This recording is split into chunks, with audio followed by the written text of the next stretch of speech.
Salut. Parle plus fort dans le micro, s'il te plaît.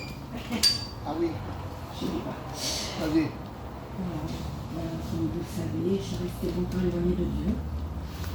Et on était dans le monde, j'étais dans le monde. J'avais repris la cigarette, tout ça là.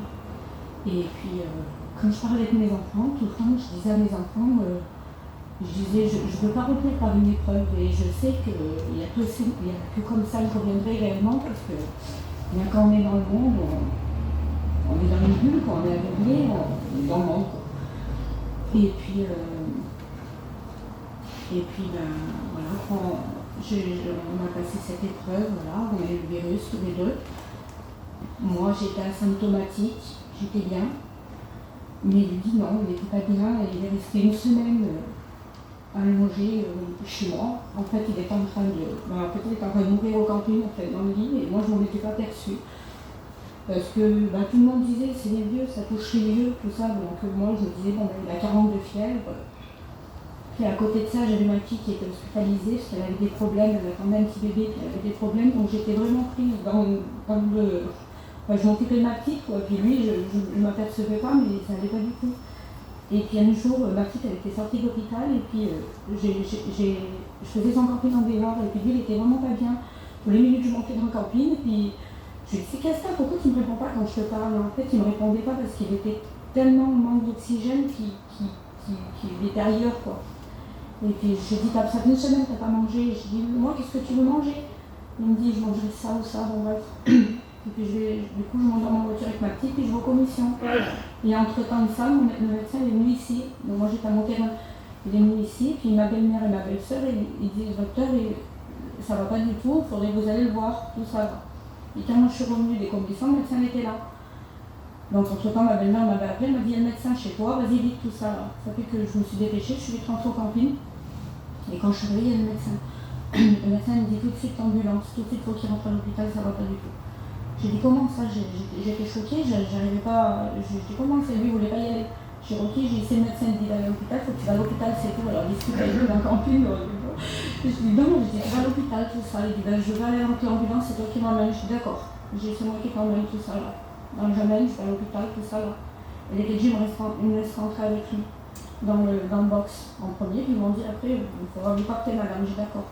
Je rentre avec lui, puis quand on était chez nous encore, le médecin lui a pris la saturation d'oxygène, il était à 82. Et le temps de faire la boule, de préparer ses affaires, quand le médecin lui a pris la saturation, il était tombé à 62. Et nous on ne s'aperçoit pas, on n'est pas médecin, on ne connaît pas, donc je regardais l'appareil et dans ma tête je me disais mon Dieu, j'ai 62 d'oxygène, ça va pas du tout. Donc après je suis partie chez moi, tout ça là. Je vais faire court parce que c'est long. Et quand le lundi, tout ça, parce que tout le week-end pas en réanimation, pendant aux urgences, et le lundi, moi j'étais pas le test du corona, je savais pas encore que je l'avais, mais je m'en doutais que j'avais. Et lui il me téléphone, il me dit viens vite, Marion, viens vite pour les gadgets, je sais pas qu'est-ce qu'ils me font, mais ils veulent me monter en réanimation, tout ça là.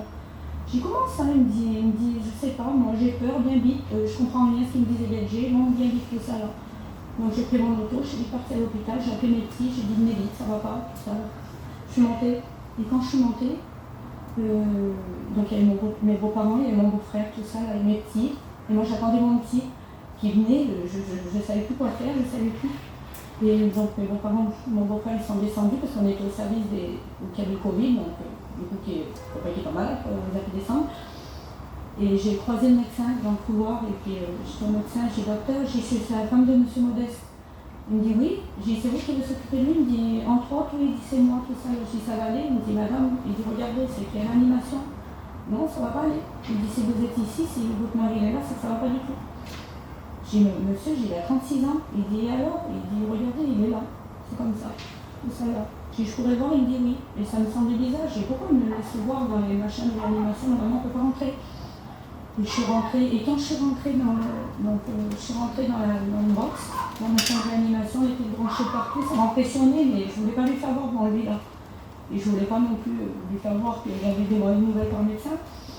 Et lui, il était assis, et il écoutait un cantique. Le cantique, c'est j'étais là, je ne m'en rappelle plus. Et donc là, quand il écoutait ce cantique, il me dit Marion, viens voir. Et il avait du mal un peu à parler, il me dit écoute, ce cantique, tout ça. Et puis, là, j'ai compris qu'il avait déjà fait son expérience. Amen. cigarette, vous voyez. Et là, j'ai compris. Et je suis repartie et je suis descendue. Je suis descendue tout seul. Et je me suis retrouvée avec ma petite belle-fille. Et on a fini une cigarette. Et je suis rentrée chez moi et j'avais envie de pleurer parce que pour toutes ces mauvaises nouvelles, je pensais même pas prier pour vous dire. Et quand j'ai réussi à m'isoler et j'ai pleuré, vous voyez. Et en pleurant, je me suis mis à prier.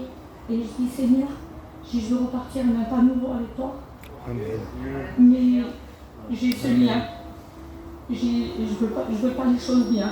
Je veux pas revenir pour après que tu as fait tout ce que tu avais fait pour nous, repartir dans ce monde. Je voulais pas. Et j'ai pas demandé la délivrance en fait. Comme j'ai dit l'autre jour, j'ai demandé qu'il me dégoûte de ça. Et je dis, Seigneur, dégoûte-moi de la cigarette, je veux t'écœurer à chaque fois que j'éclaire une cigarette, je veux qu'elle passe pas. Et c'est resté comme ça, on oublie des fois, vous voyez. Et je suis sortie, il y a mon petit genre qui fumait une cigarette, un petit moment après, c'était dans la soirée ça. Et j'ai chaque moment une cigarette, il me donne une cigarette, je la fume, et puis j'étais pas bien, j'avais la tête qui enfin j'étais pas bien. Du coup je l'ai éteinte et je l'ai mis sur le bord de la fenêtre. C'est resté comme ça, je suis partie me coucher. Et le lendemain matin, j'ai récupéré cette cigarette que j'avais laissée. Je l'ai récupérée et puis pareil, j'avais la tête qui tournait, j'étais pas bien. J'ai dit Seigneur, tu m'as écouté et tu m'as délivré en fait. Je dis maintenant, à partir d'aujourd'hui, ben, je te suivrai. Amen.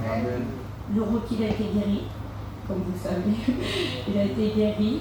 Tout doucement, on est revenu à Dieu, on est venu au culte. Chez nous, on s'est mis à prier tous les deux. C'était dur parce qu'avant, quand on était chrétiens, on priait jamais tous les deux. Là, on prie tous les deux. Amen. Tous les jours, on tient nos versets. Tous les jours, on écoute des cantiques. Le Seigneur fait beaucoup de choses chez moi. Et les prières aujourd'hui, ça vient pour mes enfants. Je veux que mon fils revienne à Dieu. Gloire à Dieu. Je veux que mon genre et ma fille s'approchent de Dieu. Amen. Et tous les jours, il regarde mes petits-enfants, mes enfants. Et là, je ne peux que Dieu vous bénisse. Amen.